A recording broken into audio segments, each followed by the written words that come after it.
खसरा पड़ताल ऐप का शुभारंभ कृषि मंत्री सूर्य प्रताप शाही ने बटन दबाकर किया उद्घाटन। रबी 2023-2024 में ई खसरा पड़ताल ऐप का शुभारंभ राजस्व विभाग के नेतृत्व में कृषि विभाग के सहयोग से हुआ कार्यक्रम।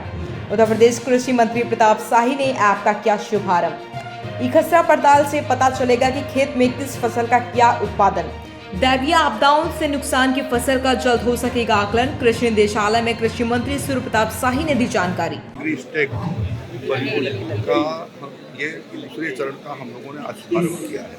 इसके माध्यम से जितने भी खेती के प्लॉट्स हैं, एग्रीकल्चर प्लॉट्स हैं, उन सभी आटाओं का प्लाट जो है वो इसके माध्यम से सर्वे हो जाएंगे और ऐप बनाया गया है जिस पर वो सर्वे करेंगे तो ऑटोमेटिक उसके माध्यम से ऊपर रिकॉर्ड्स होते चले जाएंगे।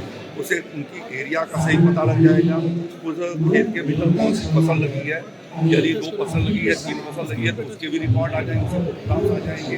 और इस तरीके से एक एक्यूरेट जानकारी आज हमारे पास हो सकेगी कि हमारे प्रदेश के कितने एरिया में आच्छादन होता है और कितने हमारा कौन कौन सी कितने एरिया में फसल लगाई जाती है। उससे जो हमारे जो प्रोडक्शन का अनुमान है वो भी इसके द्वारा हमें सही अनुमान हो सकेंगे। और आने वाले दिनों में हमको योजना बनाया जाना है कि यदि हमको मल्टी क्रॉपिंग करनी है, विविधीकरण खेती का करना है तो किस प्रकार से किसान खेती करें, उसकी एडवाइस भी हम एडवाइजरी की से उसको दे सकेंगे।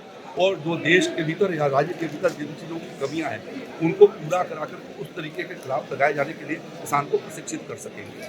और प्रधानमंत्री जो हमारी फसल बीमा योजना है उसके भीतर भी सही तरीके से जो उनके नुकसान होते हैं उनका इसके माध्यम से सर्वेक्षण हो जाएगा। क्योंकि कई बार ये विवाद रहता है कि हमारा हुआ नहीं हुआ, तो इन सब चीज़ों को उसके माध्यम हम लोग इसके माध्यम से बीमा कंपनियों को भी जोड़ रहे हैं कि जो स्टेक होल्डर है कि उनको सही रिकॉर्ड हो सके और वो जो कभी आनाकानी करते हैं तो उनको ऊपर इसके माध्यम से लगाम भी लगाया जा सकेगा क्योंकि क्रॉप पोजिशन हमारे पास है। सर कुछ टाइम बाउंड भी है कि कितने समय में पूरा करने ये अभी टाइम बाउंड ये हमेशा चलने वाला कार्यक्रम है।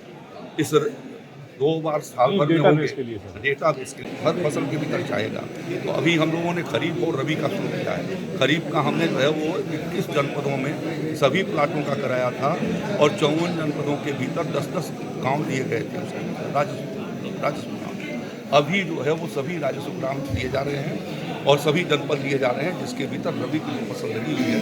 इस समय विशेष रूप से गेहूं की फसल है खेतों के भीतर, आलू की फसल है, सरसों की फसल है, चना की है, मसूर की है, मूंग की है।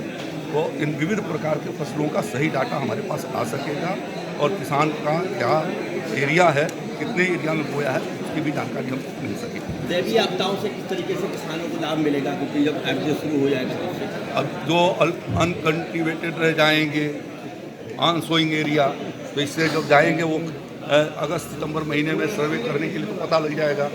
जो आप कहते हैं कि ये कहाँ पर ये नुकसान हो गया वो एक्यूरेट हमारे पास जानकारी होगी, हम आपको सही जानकारी दे सकेंगे कि कितना नुकसान हुआ है।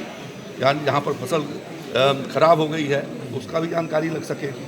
बुआई के 1-1.5 महीने बाद शुरू करेंगे और उसको अक्टूबर के पहले ख़त्म करेंगे उसका, और दिसंबर के बाद जनवरी में रबी का शुरू करेंगे और मार्च के पहले उसको पूरा करेंगे।